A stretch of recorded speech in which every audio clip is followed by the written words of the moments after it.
Assalamualaikum warahmatullahi wabarakatuh. Kami dari kelompok 7 yang beranggotakan saya sendiri Faradila Salsabila, saya Japiska, Saya Dinda Adhani. Nah, di sini kami akan mempresentasikan materi metode multi-objective optimization on the basis of simple ratio analysis atau MOSRA pada mata kuliah sistem penunjang keputusan. Yang pertama, ada metode MOSRA di bidang pendidikan. Dalam bidang pendidikan, proses pengambilan keputusan seringkali melibatkan berbagai kriteria yang harus diperhitungkan secara bersamaan, seperti dalam seleksi guru terbaik, pemilihan siswa berprestasi, hingga evaluasi efektivitas suatu program pendidikan.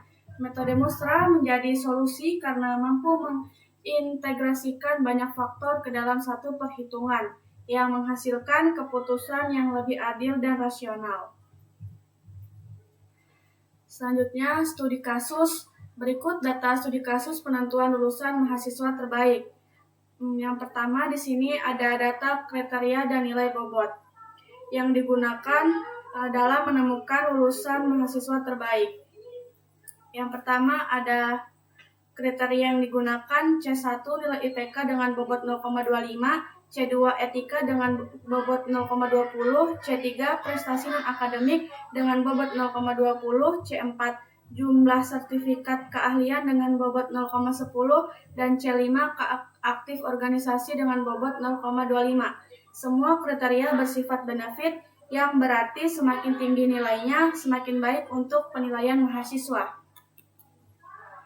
Dan yang kedua, ada nama dan data alternatif, yaitu mahasiswa yang menjadi kandidat lulusan terbaik. Setiap mahasiswa dinilai berdasarkan 5 kriteria yang sudah ditentukan sebelumnya.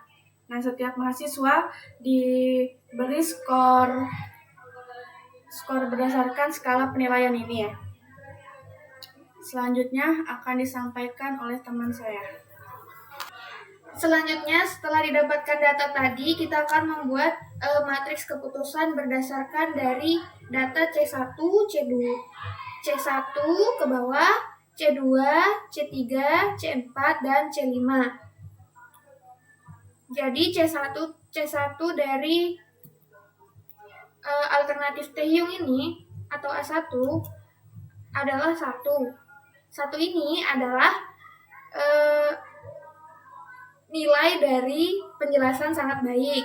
Lalu 0,8 ini adalah baik, 0,6 cukup baik, dan seterusnya. Selanjutnya,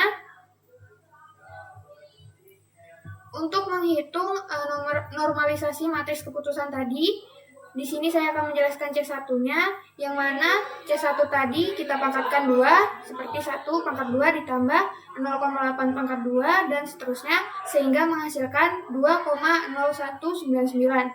Setelah itu, hasil ini akan kita bagi dengan masing-masing C1 tadi. Yang pertama, 1 dibagi 2,0199, hasilnya 0,49507, dan seterusnya hingga mendapatkan hasil dari C5. Mohon maaf, ini ada kesalahan, seharusnya ini adalah C5. Selanjutnya akan dijelaskan oleh rekan saya. Selanjutnya ada hasil dari matriks normalisasi tahapan 2 sebagai berikut. Nah, cara kita menyusun matriks ini yang pertama dari hasil C1, 2, 3, 4, dan 5 tadi.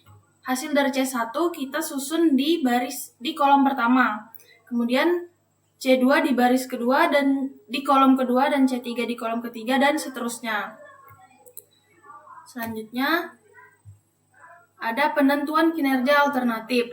Nah, di sini adalah kelanjutan dari matriks sebelumnya yang didapatkan hasilnya dari matriks ini. Hasil matriks yang pertama kita kalikan dengan bobot yang sudah ditentukan di data kriteria dan nilai bobot. Nah, di baris pertama tadi kita kalikan hasil matriksnya dengan bobot 0,25. Nah, kemudian di kolom pertama kita kalikan dengan bobot 0,25. Kemudian di kolom kedua kita kalikan dengan 0,20 dan seterusnya.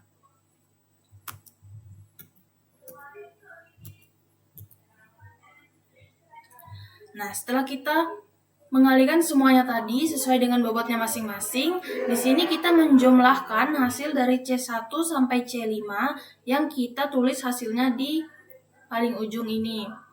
Begitu juga dengan baris-baris selanjutnya. Kemudian setelah mendapatkan hasil dari penjumlahan matriks tadi, kita akan membuat tabel yang kita gunakan sebagai perankingan pada tahapan ini untuk nilai tertinggi yang dipilih menjadi mahasiswa terbaik. Nah, di sini bisa kita lihat urutannya. Untuk yang pertama ada Taehyung dengan nilai 0,381803 dan Jihoon dengan 0,369640. Kemudian yang ketiga ada Jongwoo yang nilainya 0,331182 dan seterusnya. Nah, di sini kesimpulan perhitungannya, siswa bernama Taehyung berada pada ranking pertama karena total nilai keseluruhan Taehyung adalah nilai yang tertinggi. Jadi dapat ditentukan bahwa Taehyung adalah lulusan mahasiswa terbaik. Sekian dari kelompok kami, kurang lebihnya kami mohon maaf. Wassalamualaikum warahmatullahi wabarakatuh. Berapa waktunya?